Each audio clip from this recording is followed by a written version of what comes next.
Ponujamo dve izjemni luksuzni plavajoči hišici. Udobje, sodoben dizajn in nepozabna izkušnja bivanja ob vodi ali kar na njej.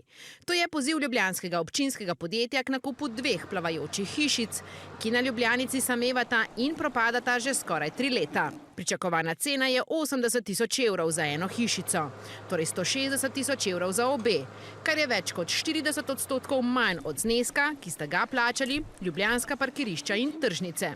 Podjetje v lasti Mestne občine Ljubljana. In kako danes ta nakup ocenjuje župan Janković? Kot slab.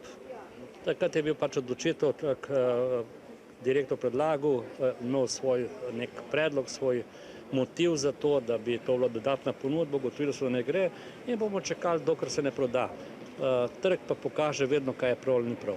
Po obljubah takratnega direktorja bi sicer morali prvi gostje v hišicah prenočiti že aprila 2022.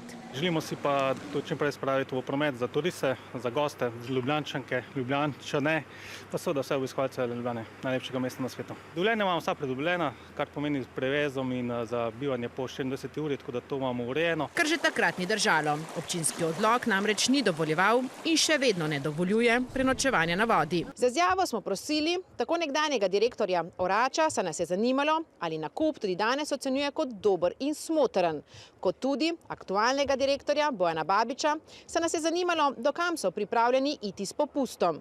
Nihče od njiju na naše prošnje ni odgovoril.